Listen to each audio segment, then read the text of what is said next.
I've always felt that government had a role to play. And part of that came from the fact that my dad was the mayor of a small town.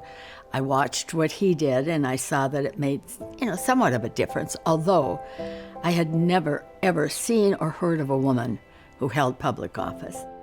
I first met Joan Growe when I was in high school. I had a budding interest, both in politics and in international elections, and launched a career in politics, helping women run for office, all because of that experience.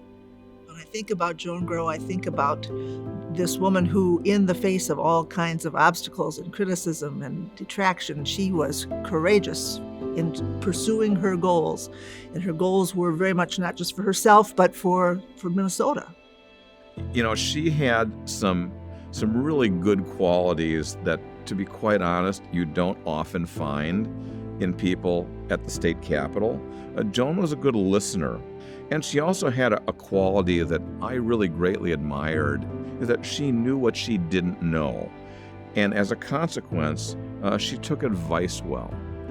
I think it's really important to include all points of view. You're just never going to get your own way all the time. But I think you have to, as I say, have some patience, learn to work with people who think and feel differently than you do. It's really extraordinary to think of any woman seeing themselves in a position that hasn't been held by a woman before. She not only shared the torch, I think she lit it. And then she moved forward, helped other women. I saw an ad in the paper for people to join the League of Women Voters. So I thought, I'll go. And it was like I'd found my nirvana. This group of women decided that I should run for the legislature on the DFL ticket. When Joan first ran for the Minnesota House of Representatives, critics tried to dismiss her and dismiss her campaign by saying it was just a bunch of housewives.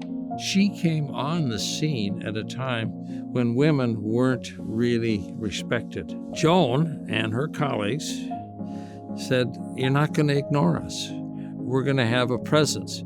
So a whole community of women, primarily based on the League of Women Voters, and a lot of teachers came together. It was a 32% DFL district. We had no hope of winning, but we did win, and we were as shocked as anyone else because I won with like 55% of the vote, and it was like, I got elected. Now what am I going to do? Joan arrived not as a lone warrior, lone feminist warrior, but as a member of a group that was moving forward all at the same time, trying to enlarge not only their own lives, but the lives of women in the whole state. I look on that now and think what a trailblazer she was, that she could organize women to create a political force. And they're literally changing the face of power in the state of Minnesota.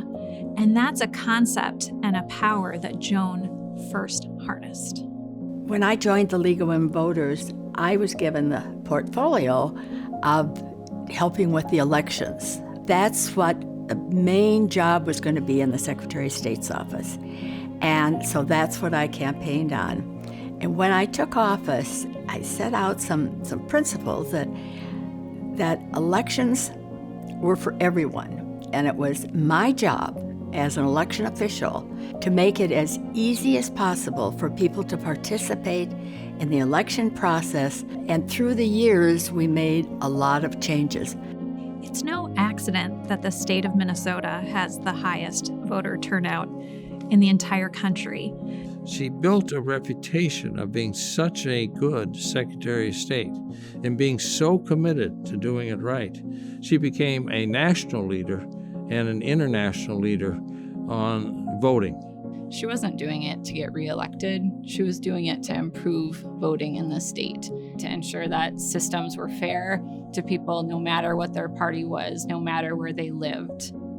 I went off to, I think it was a Secretary of State conference, and someone had said that they were doing some stickers that said that they voted and that people got those stickers.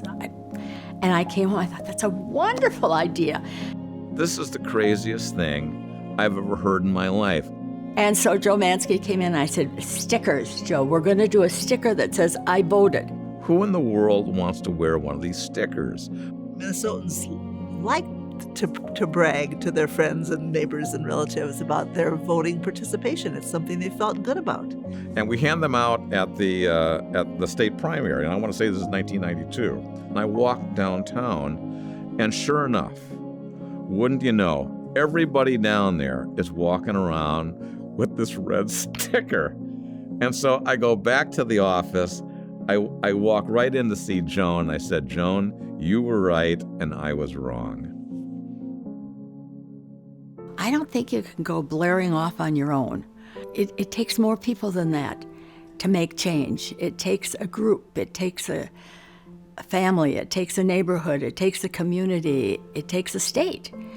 If you're doing something that is really cutting edge, you need to take time to talk to people, to explain it to people, and hope other people will join you in that.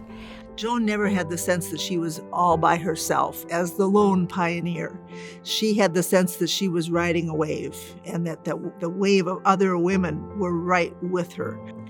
Joan didn't just shatter a glass ceiling. She organized women so that she could climb on their shoulders, break the glass ceiling, and then she reached back through shattered glass and yanked women up with her. My female staff members used to really look up to her. Having Joan in a position like that, in this highly visible position, was really important to them. To see someone like you who could achieve a lot, it's no small matter. A number of young women learned from Joan Growe. You can seek your goals in life, and nothing's impossible. The stories are amazing about how a homemaker in some small community thinks there should be a stop sign up at the corner for her children, and you become Senator Patty Murray from the state of Washington. People can make a difference. You have to keep in mind that the government is us. The least you can do is to vote. But from there, there's other things you can do. You can get involved in electing the right candidates. You can get involved in organizations like the Citizens League, the League of Women Voters, nonpartisan groups, or get active in your political party. That can change your own life, I think, and it can change others' lives. And it also makes a wonderful example for our young people.